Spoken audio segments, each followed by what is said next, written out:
Hola, ¿cómo están, gente? Nuevamente yo volví de unos días. Bueno, el día de hoy te voy a regalar la distinción coaching. Hoy justamente varias personas me han preguntado qué es coach, qué es coaching, en sí a qué se refiere, ¿no? Bien, el coaching es un método que consiste en acompañar, en instruir, en entrenar a personas o a un grupo de personas para así llegar a sus metas, ¿sí? Objetivos y propósitos específicos que está relacionado con qué, con la visión y con la misión que tiene cada uno, ¿no? Fuertemente el coaching lo denominamos en tres palabras: coaching, coach y entrenador. Qué fuerte que tiene que ver con esto del estudio de la ontología, ¿no? Porque nuestro estudio que presentamos el día de hoy es el coaching ontológico profesional. ¿Qué tipo de profesión es el coaching ontológico profesional?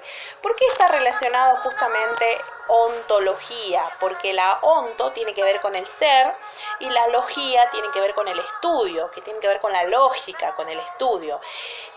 La ontología es el estudio del ser interno del ser humano. ¿Sí? Es la rama de la filosofía. Interpretamos el ser como un ser lingüístico. Justamente, ¿para qué es el coaching? Esa es la pregunta que me hacían hace rato unos alumnos, me preguntaban un grupo de personas, porque recién acabamos de terminar con el curso de asistente en recursos humanos, en lo que implica la gestión y administración de empresas, que es muy importante esta disciplina, trabajando con una serie de técnicas de coaching. Y justamente habíamos visto este tema de las técnicas de coaching, que me preguntaban los alumnos: profe, ¿qué significa coaching? ¿Para qué nos sirve? Bueno, el coaching es la figura, la figura del coach es para una persona sana y que tiene obstáculos profesionales o personales, que quiere evolucionar. O sea, el coach evoluciona, va superándose de una manera en el cual se le van a presentar ciertas dificultades, y justamente este tipo de personas que se le presentan dificultades, situaciones, tema emocional, ¿no? Que el otro día hablábamos de los estados de ánimo, que es algo muy importante. Bueno, el coach está justamente para guiarte, para encaminarte, para ayudarte, ¿no? ¿Para qué se estudia la ontología en sí? La ontología para aprender a comprendernos. Qué importante que es esto de la comprensión, gente. Es muy importante y fundamental la comprensión. Y entendernos a nosotros mismos, ¿sí? O a la vez también trabajar potencialmente en nuestras habilidades, que son muy importantes, las habilidades que tienen las personas, los seres humanos el día de hoy, ¿no? Nosotros podemos estar en un ámbito laboral en el cual nos encontramos trabajando en una área, por ejemplo, de recursos humanos, y tenemos a cargo un grupo de personas. Qué importante las habilidades, las capacidades y las distinciones que tenemos para trabajar fuertemente, ¿no? Fundamental la manera en cómo nosotros trabajamos día a día y cómo nos relacionamos con el resto. Y justamente la coherencia ontológica tiene que ver con esto. La coherencia ontológica es la primera y única de las competencias del ámbito interpersonal. La capacidad de ver con realismo quiénes somos en sí. Esa gran pregunta. ¿Quiénes somos y cómo somos y qué queremos? ¿Sí? La coherencia está relacionada con el observador. ¿El observador de dónde viene? De tres dominios, que es el cuerpo, el lenguaje y las emociones, que son fuertemente muy importantes. La coherencia se verá en otros dos compromisos. ¿Qué tiene que ver con qué tiene que ver el compromiso? El compromiso de transformarse a sí mismo, el aprender. Soy una persona que siempre me gusta aprender todo el tiempo, adquirir conocimientos, actúo todo el tiempo, busco de dónde adquirir ciertas maneras, ¿no? Ciertos conocimientos para poder implementarlos el día de mañana en cualquier tipo de área de trabajo, que es importante. El compromiso de transformar su mundo, o sea, el emprendedor, por ejemplo, una persona emprendedor, emprender, el hacer algo diferente, implica hacerse cargo de sí mismo. Yo me tengo que hacer cargo de mis acciones. Qué importante que es lo que yo estoy pensando. O sea, la coherencia en sí está relacionada con lo que yo pienso, que esto manda todo, con lo que mi manera de actuar, cómo actúo, y mi manera de sentir, que tiene que ver con lo que yo siento. Cómo actúo y qué siento. Si soy una persona responsable a pleno o si soy una persona que está media. ¿Estoy actuando como un protagonista que voy a decidir las acciones o estoy actuando como una persona típica víctima? ¿sí? Muy importante tener en cuenta. El observador. Qué importante que es el observador. Todos somos observadores. Cada persona es observador diferente. La forma en la que veo el mundo es solo la forma como veo al mundo. Qué importante que esta frase, ¿no? ¿Cómo yo veo al mundo? ¿Cómo lo estoy viendo? ¿Qué estoy observando? Por ejemplo, tenemos la clave situación del día de ahora en esta realidad en la que nos encontramos. El mundo está como está, nosotros estamos como estamos. ¿Cómo me voy a conversar? Voy a observar, voy a ver con estos ojos lo que yo quiero ver. Me voy a conversar con la situación del país o voy a sacar algo provechoso, decir, no, voy a hacer tal cosa. Qué importante y qué fuerte que es esto, ¿no? La forma en cómo observamos las cosas. Vivimos en un mundo interpretativo, o sea, yo voy a interpretar lo que yo quiero interpretar. Me voy a comprar la mejor versión que me quiera comprar para mí mismo. ¿Qué produce la diferencia en los observadores? ¿Cuál es la diferencia? Por ejemplo, me estoy mirando en un espejo, estoy mirando el ejemplo más clave del ser humano, estoy observando lo que está haciendo mi vecino, qué está haciendo, en qué está creciendo, en qué está proyectando, está construyendo su casa, se compró un auto, es todo un profesional, se recibió, mientras yo aún sigo viendo qué pasa, mientras mi vecino está haciendo que las cosas pasen, por ejemplo, ¿sí? La historia personal es una del que me produce la diferencia en mi observador. Mi historia personal, las creencias, las percepciones que son importantes, la cultura, la inconsciencia, que es importante, el inconsciente mío, cómo soy, si soy inconsciente a la hora de pensar, cómo actúo. Del observador al observador. Qué importante que es el coach. Dijo el coach Oscar Jiménez. Del observador al observador. No sabemos cómo las cosas son, solo sabemos cómo las observamos o cómo las interpretamos. Presente, gente. Vivimos en mundos interpretativos y es en las diferentes, o sea, marcamos la diferencia en estas interpretaciones, en donde emergen las responsabilidades y los conflictos, ¿sí?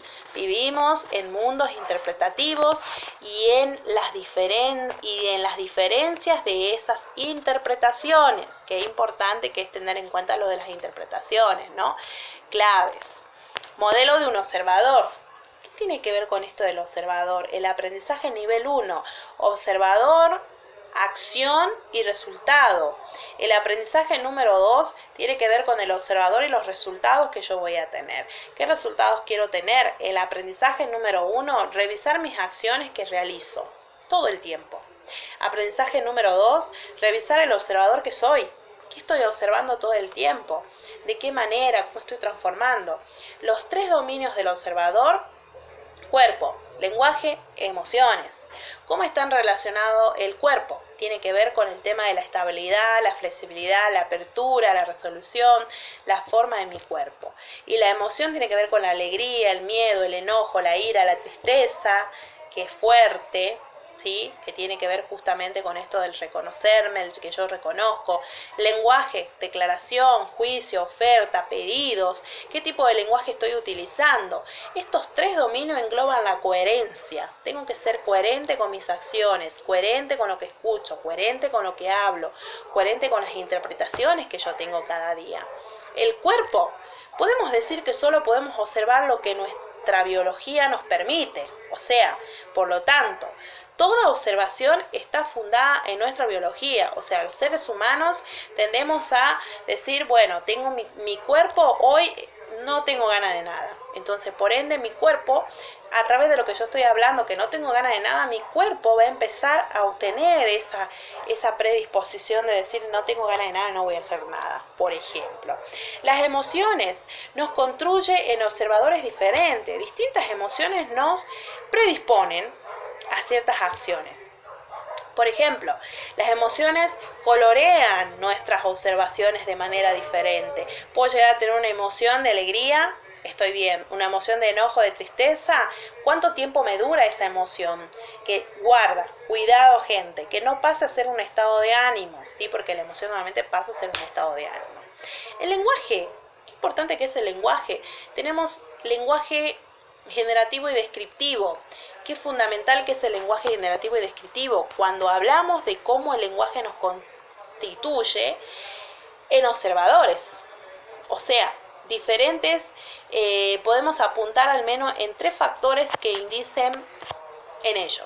Por ejemplo, tenemos las distinciones por un lado, tenemos los juicios y tenemos por otro lado las narrativas, o sea, el tipo de lenguaje que vamos a utilizar.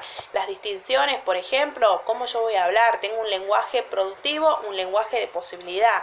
Estoy hablando de lo que voy a crear, lo que voy a generar, o estoy hablando de lo que no voy a hacer. Descriptivo o generativo. Estoy generando, estoy describiendo. Mira cómo está el clima hoy, parece que va a llover. Estoy describiendo, ¿sí? No genero ninguna posibilidad con el lenguaje descriptivo. En cambio, con el lenguaje generativo, cambio la realidad. Cuando estamos hablando de los juicios, ¿a qué hacemos referencia con los juicios? Todo observador califica el mundo en el que se desenvuelve, o sea, acontece a través del juicio. De acuerdo a los juicios que la persona haga, actuará de una manera u de otra forma, ¿sí? Y justamente los seres humanos no solo contamos y escuchamos o contamos cuentos, sino que también solemos creerlos. O sea, nosotros nos compramos la historia. Me compro una conversación.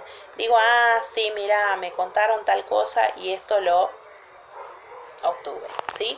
Bien, gente, para cerrar este video, te voy a regalar una reflexión muy importante. Tuve miedo al fracaso prácticamente toda mi vida, hasta que aprendí la verdad. Y la verdad que el fracaso es uno de nuestros mejores amigos. ¿Por qué?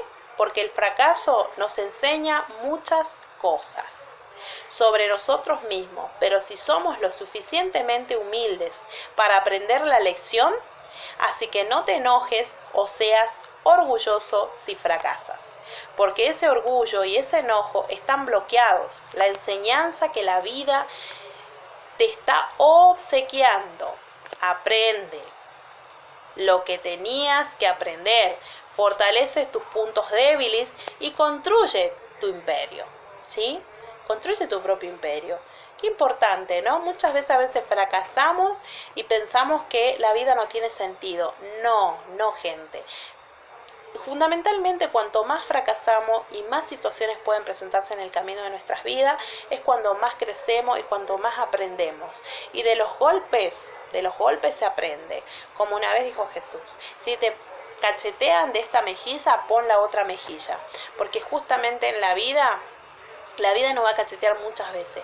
Y muchas veces va a haber piedras y obstáculos. Ahora va a depender, muchas veces me voy a caer. Ahora va a depender de cuántas veces me levante. No importa cuántas veces te caigas en la vida, sino cuántas veces te levantes. Y la próxima vez que te levantes, te tenés que levantar con la actitud más predispuesta y con mayor actitud, ¿sí? Un abrazo para todos y buenas noches.